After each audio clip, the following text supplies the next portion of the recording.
can get on board with Brexit if it means that we get some of these speeches. Well, never said that before. I probably won't say it again. Today we're going to be talking about WWDC 2024.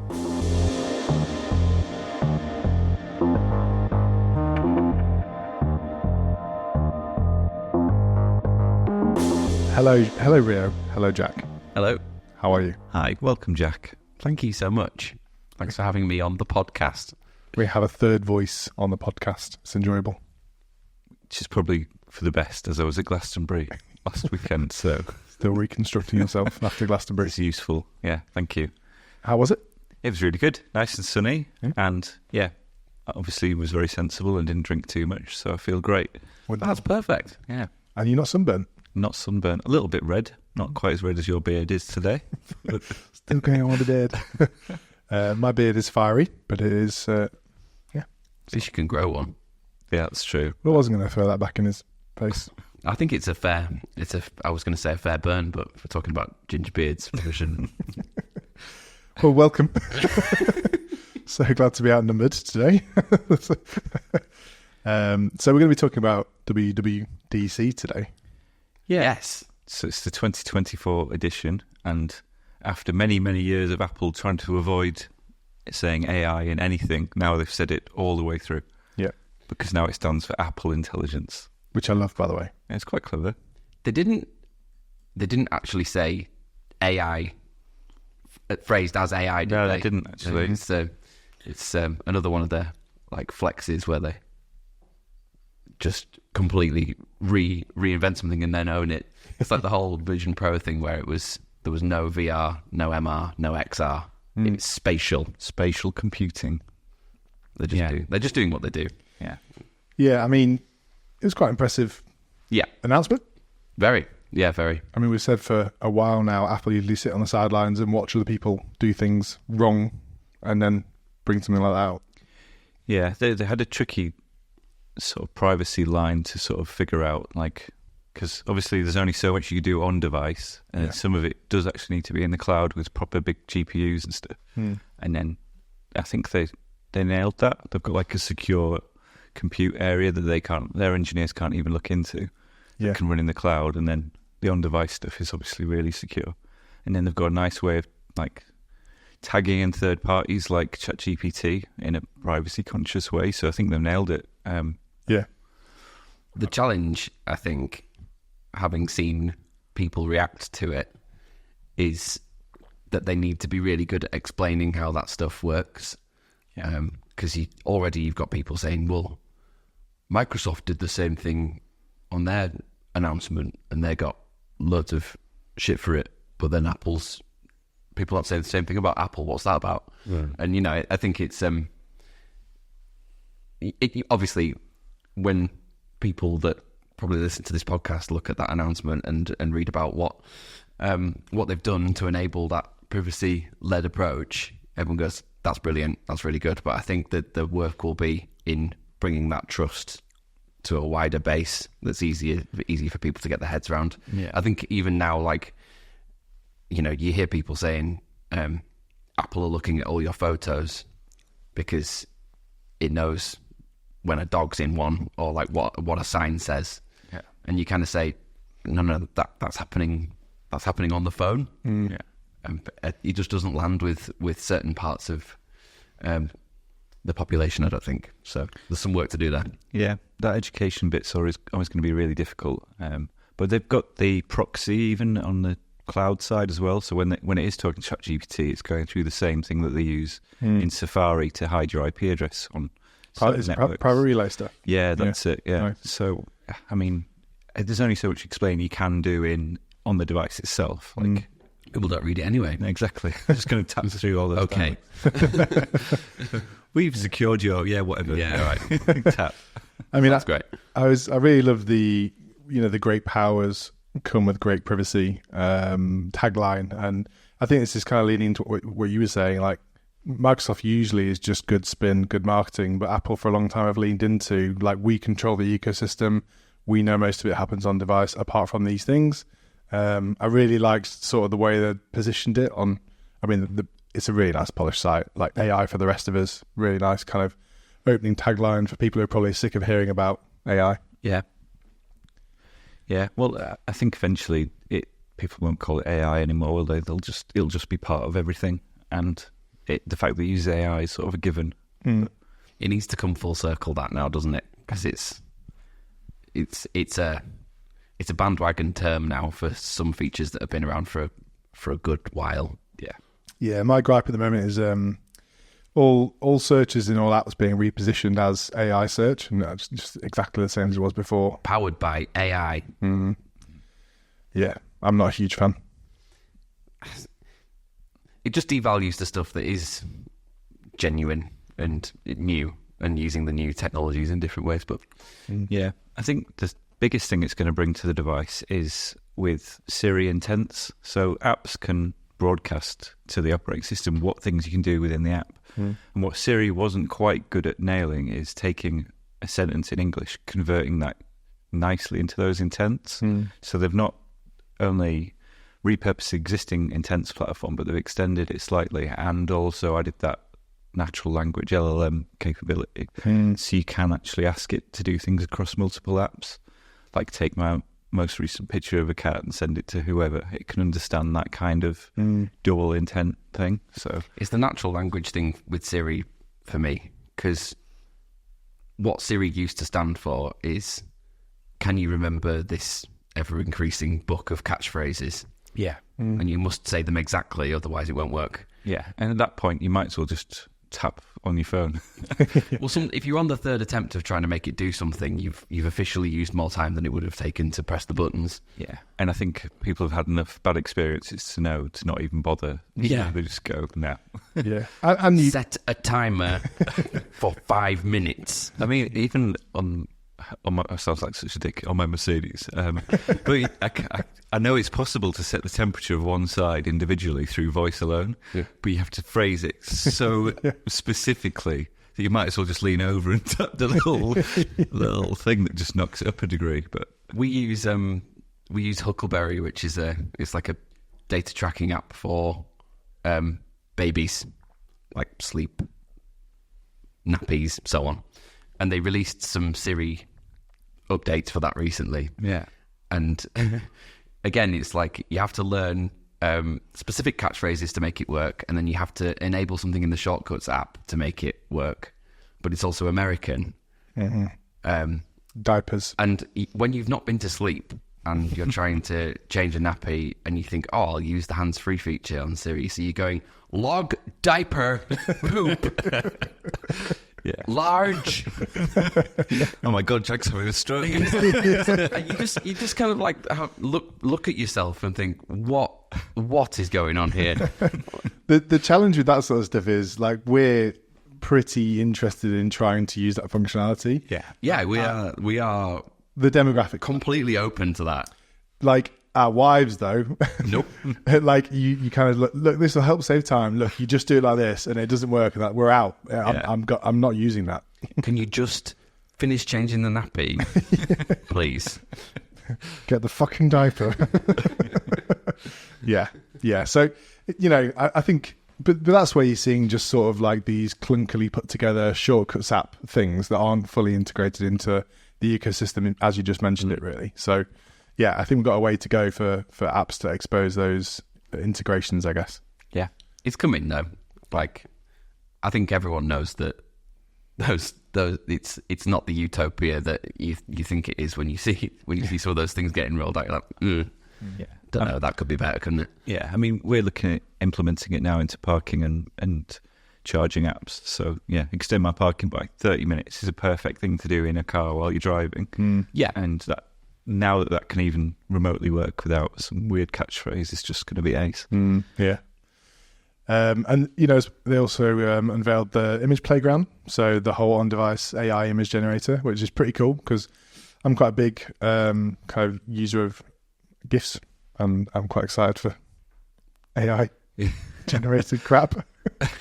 Yep. I have no further comments on that one. We all love a GIF. I'm concerned that with like no bounds to my imagination, what's going to come out of that though? It's going to be scary.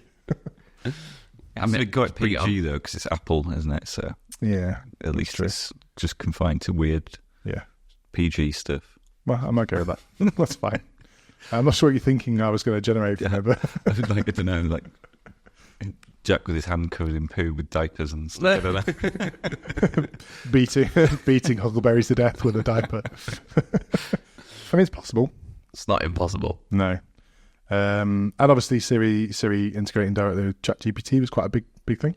Yeah, I mean, it's a big thing for ChatGPT themselves because they've got deals with Microsoft and Apple. Yeah. I think it says more about how big a deal OpenAI is than it says about Apple, really. Because it's really not Apple's style to just integrate with something and call it out as like a feature, like something to shout about. Yeah. So I think it says a massive amount about how far OpenAI are going at the minute. Especially when you see the way that Sam was talking on like Twitter about it, because usually Apple would have you bound in agreements where you can't really talk about these things in any which way. I have no doubt that he was also subject to those agreements. Yeah, and he's probably paying a large fine for them. He just went, I don't care. Yeah. He doesn't give a shit. No. No, not a single one. And that's going to be the downfall, if anything. Yeah, But I think so.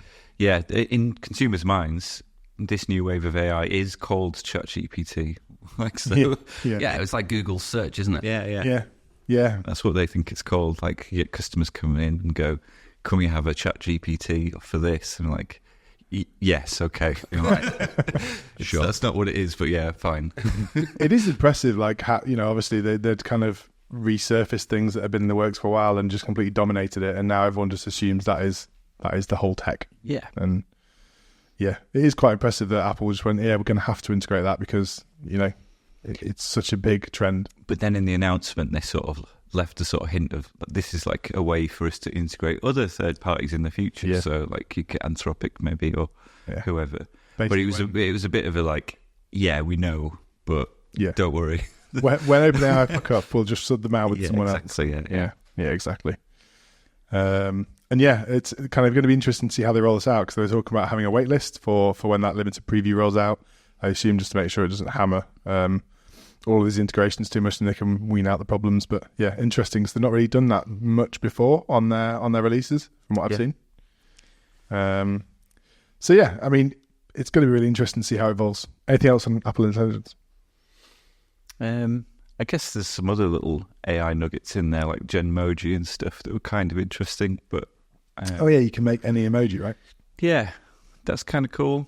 But yeah, I think they're gonna. I think there's a lot more in the pipeline that they haven't announced. Yeah, it's cool. Yeah, I mean, going into iOS 18, iPad OS 18, there's loads of new stuff coming to that. Loads of refreshed apps. 18. Yeah, mad, isn't it? Yeah. Yeah. It doesn't fit. It hasn't been out for 18 years though. I forget, when did they start? Because it's an annual cycle now, isn't it? But it is now, but it used to be, was it like every 8 months or 6 months or something? Yeah. Yeah, I mean, I was looking at like iMessage gets bold and underline. I was like, by release. Oh, Nelly. By release 18, I think that's some real. Do you remember when they released copy and paste and it got like a whole room full of applauding people? Yeah. I mean, I don't really know how they got away without it. Yeah. It's probably one of those things where they were looking at all the things that they needed to build and they went, nah, but people don't really do that on a phone, do they? Why would you need to do that? Yeah. Oh, you write loads of stuff on it because you use it all the time. And you didn't want to add a fuckload of buttons to the UI and the physical device. So just watching Android flounder around for years with various solutions. So I think it's quite intuitive. There is some weirdness with iOS where you have to like tap and hold shit and you got to know your way around. I think the thing is with it, when you realise that tap and hold does something, you kind of, it's weird, you just know to try it sometimes. Yeah. And then you're like, oh, there it is. And then they tried to go down that sort of haptic route, didn't they, where you could press a bit harder and then backtracked and that sort of went away. Force touch or something like that. Yeah. It's like telling your parents just to press it a bit harder and it changes the functionality completely. It's crazy. Yeah. Like my dad's like fingers are just like too big to use the iPhone, so like him trying to press hard like breaks the screen. But then have you seen they've gone the other way and you can make a phone with literally like 4 big buttons on it? Yeah. You can go into like some sort of assistive mode, choose which apps your parents are going to use or elderly relatives or whatever, and it just locks it down. And it uses the same thing that Siri Intense does. So when you press the camera app, it says, it goes into a menu really slowly, animates into it, and it's like take photo or like do these other actions. It's really cool. That's nice. Yeah, it's like completely idiot proof. I couldn't have done without Glastonbury, to be honest. Find my tent. One big button that just does that.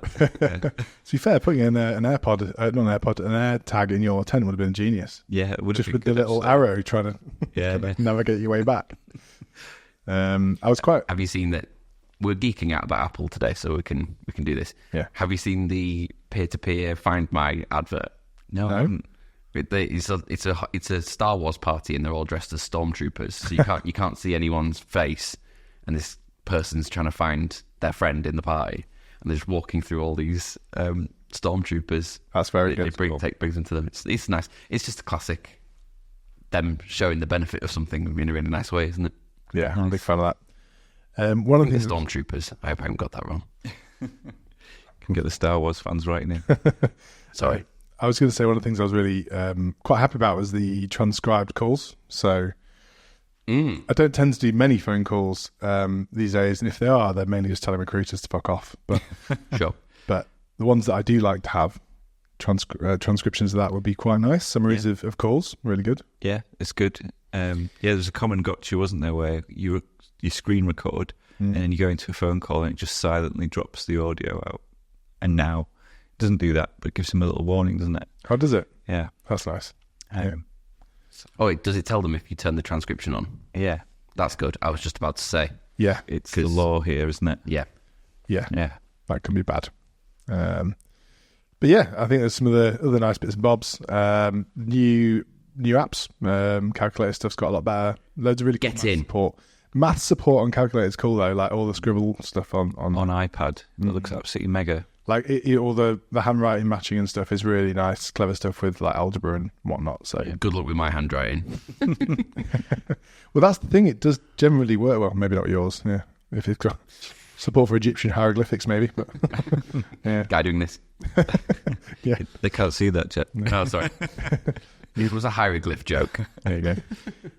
But Photos app has got way more useful, like loads of really nice like automated categorization, and they've just made it a lot easier to find stuff. Hides screenshots by default as well, so which is nice because you don't want to clog up all the. I've actually got iOS 18 on my phone. Do you like it? It's good. It's quite buggy. Is it? I regret it.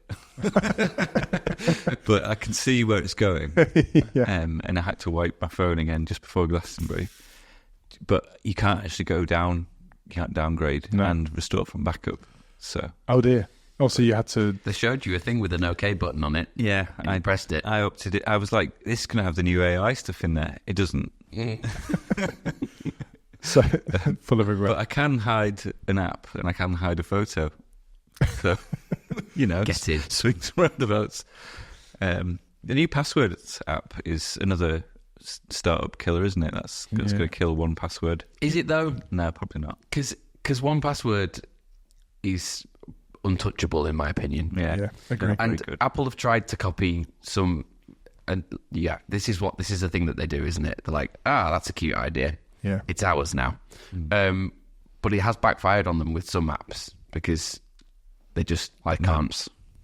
Sorry, like Maps. Yeah, exactly. Yeah, it's still awful. Shit. Yeah. The thing with the password thing is there is a very rich ecosystem that has equity with users, and like moving password manager is first of all a huge commitment, and I'm already bought into 1Password so much, but I just don't know if they've really got what it takes to kill 1Password. Also, 1Password is no longer a startup. It is absolutely huge. True. Has incredibly deep integrations into many different kind of environments. And Apple bought into 1Password in a big way, didn't they? It's like it's on all of their staff devices. I think they chose it as the. I mean, they promote it as one of the main apps on iOS and then added a nice way in the operating system for password managers to exist alongside the inbuilt keychain and stuff. So If it makes people that just put their surname with an exclamation mark 123 do proper passwords, and it democratizes that whole thing, then great. Yeah, but I don't think it's going to kill 1Password. No, I don't think so. It'd be interesting to see where it goes with all the passkey stuff as well. Because obviously, having sort of created the spec for that, it'd be interesting to see where that goes. But I'm seeing that pop up a lot more these days. Yeah, Google keeps quite nice. forcing it down my throat. At the moment. It works really well. Yeah, I need to just probably press the button that does it and stop declining it. It works quite shockingly well, to be honest. It's one of those things where in OS versions of old, they would be like, hey, this magic thing where you can move between your devices like magic, and then you go, oh, that sounds fantastic. Yeah, I'll try that. Ding. It just doesn't do it. It seems to do it. It does it. Yeah. I tell you what, though, the one startup killer or app killer I think that will go through, Grammarly's dead. Without a doubt. 100%. It's been getting worse for a while, though, hasn't it? I'm a big Grammarly user, but it has been getting a lot worse to the point where it just like the sentences don't make any sense anymore. Like it just doesn't. And the keyboard on iOS seems like it wants you to press the wrong letters. Yeah. So that it can go, oh, I'm Grammarly, I've corrected it later. I'm like, fuck you. Just why is it not the same as the iOS keyboard? I don't know. Yeah, I'm sad actually because I've really enjoyed Grammarly for years, but I think it's time to ditch it. Yeah. But yeah. So after your glowing review of iOS 18, it's probably time to move on from that, is it? Yeah. Sequoia, have you installed that on your Mac yet? No, I don't. I've got actual work to do. It came up as an upgrade option yesterday for me. I was like, oh, sake, I'm ready for that.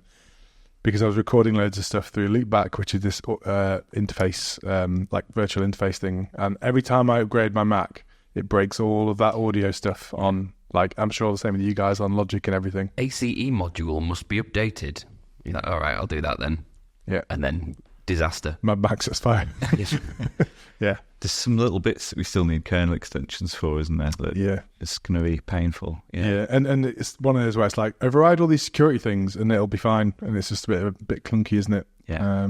But yeah, I tell you what, one thing that is good in Sequoia is that iPhone mirroring is really cool. And it's... Are we going to get it though? Why? Because of the territorial restrictions? It's banned in the EU. Why is it? Don't know. Patent or something. Yeah. Oh, is it? That'd be a shame. Because I really like the fact that you have that sort of... Because for some time, that continuity stuff's been really nice, but actually having your iPhone up there would be pretty cool. I mean, not to turn this into a politics thing, but... You're going to?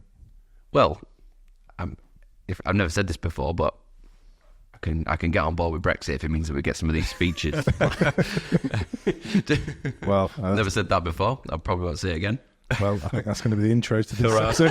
Farage is going to be the next guest on the podcast. Yeah. Didn't realise you were... Just to clarify, didn't vote for that. Look, take your reform badge off. Well, I'm going to stop you there.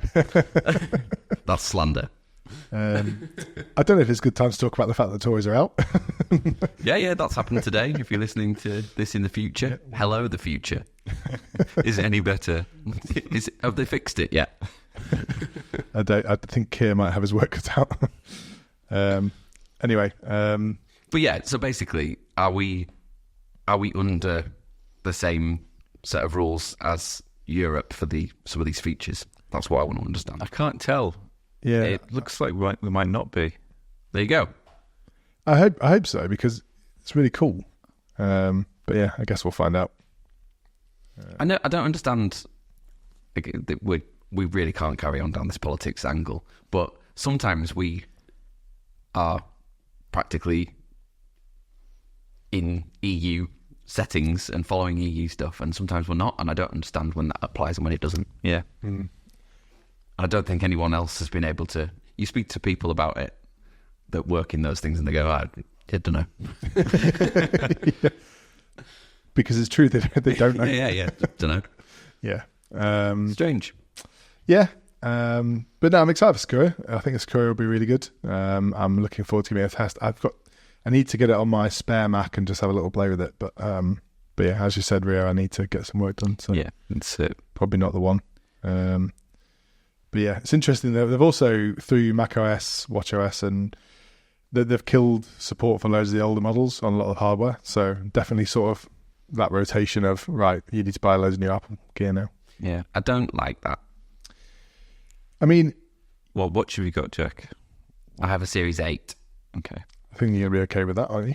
Yeah, no. What I mean is, like, so the final version of iTunes, when did they drop iTunes? A few years ago? The final version of iTunes still supported the original iPod.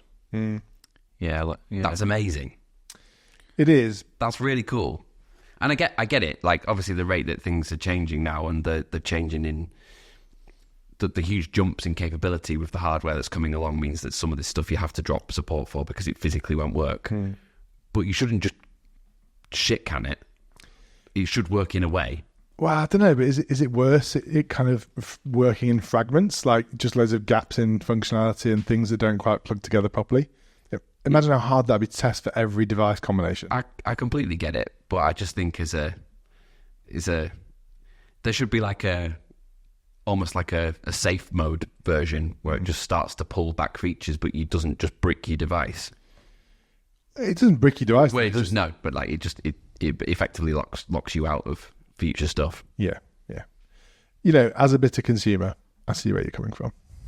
I just feel like that's always a thing that Apple have really got right. Yeah. Yeah. But also they need to make more dollars.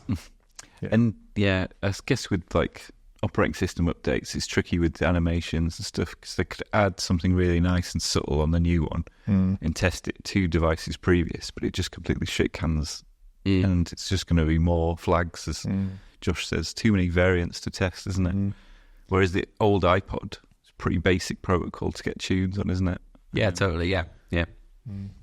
I just always really admired that as a thing because they probably didn't need to do that. No one was running an original iPod. True. On the final version of iTunes, but it's just cool that they did that. Yeah. Yeah, it got a nostalgic hit of just like syncing my iPod before I was going on a trip somewhere. It's great. And they sort of made a sort of clunky, sort of clicky noise towards their end of their life, didn't they? It was an actual hard distance. It's mostly hard drive. Yeah. One of the things that I was sad not to see is I was really hoping for FaceTime on Apple TV because I genuinely I'm sick of sitting in front of a laptop working all day. I'd love the idea of like having a call with my parents on the TV, being able to like do it through Apple TV. I'm sure it's coming, but I was really hoping that would be a part of this iteration. They're flirting with you being able to add peripheral devices to Apple TV, aren't they? Like you can pair controllers to it and stuff. So it could be just like a Logitech camera or something like that. Yeah, I think that would be really cool because that's, like I always go back to, Back to the Future, in the modern home in Back to the Future. And they've got these, I think there's a scene where he's talking to Biff or something on one of the TVs in the house. Yeah. And it's, or like, I just think it'd be good to be able to have that sort of, okay, I don't need my laptop, I don't need my phone. I can just start to talk to the TV for a bit. Yeah. Talk to a different screen. Yeah. And Meta had a little range of products around that area, didn't they, where you could like bolt on a little camera onto the top of your telly and stuff. Yeah, and you had that tablet thing. That tablet thing, yeah. I got one for my parents as well. That was good in lockdown. Was it any good?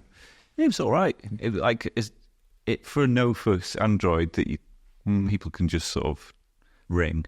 Good enough. Fine. It was fine. It did that really intense zooming into the active speaker, though, didn't it? Yeah, that was a bit odd. Yeah, especially if you just pop your head around the door and just sort of like long zoom into it. We've got those PTZ cameras for conference calls at work that do that, and there's nothing more off-putting when you're trying to make a point in a meeting to just in the corner of your eye see something just getting closer and closer to your face as you're talking. You're just like, I've completely lost my train of thought now. Or it starts panning to the window because the traffic's outside. It's just like a very, very bad version of University Challenge. Yeah. Anything else that was of note for you guys? I think that's pretty much it for my list. Vision OS is becoming more, it hit Vision OS 2, which is interesting. Seems like they're starting to roll out the Vision Pro in more countries, so starting to get kind of slightly wider appeal. Still quite inaccessible to most people. Yeah, it needs to not be $3,500, doesn't it? Yeah. Yeah. Do you know what I saw? The guy from Get Baked, the amazing cake shop in Headingley, has bought one. It's just like, how are you going to use that in your service in the shops? I thought that's a really mad, like, sort of mashup of Vision Pro cake making. Could be really interesting. Yeah, that could be pretty cool. Yeah. There's a thing on the website, you're not supposed to buy it in another country and take it somewhere else. Wow. I was reading it the other day because You can't travel with it then? you can travel with it as a person traveling, but you can't buy one and then set it up in another country. Why? Don't know. As in it won't work? They've got beef with it for some reason. I don't know. I should probably look the link up and then we can talk about it in more detail. But yeah, long story short, I was getting impatient and didn't want to wait for it to come out in the UK. So I thought, if we get one in America and get it here, that would be fun. And then it says, don't do that. Yeah. I wondered if they might do something like that. Yeah. Twats. There was a little security problem as well, wasn't there, with the operating system? Where they figured out, some security researcher figured out you could just visit a page and then he took over the user's vision with lots of little spiders and bats and shit without any like opt-in. And it was all like in 3D and it looked pretty terrifying. That sounds horrendous. And they patched it pretty quick, but yeah, it was. I don't want that. Because any web page was able to render in any part of your vision. Ooh, okay. So take over the full viewport, basically. Yeah, and because it feels quite real, having spiders quite close to your face is not very nice. Yeah, no, that's not nice. No. Absolutely terrifying. I do think we're entering a very interesting new era of legislation with all that sort of, with all these augmented devices, all these new capabilities through AI. Like, modern law doesn't know how to deal with any of this, really. No way. Yeah. You're still thinking about the spiders, are you? It's really got to me, that. Right. Well, yeah. Thanks for the roundup. Thank you.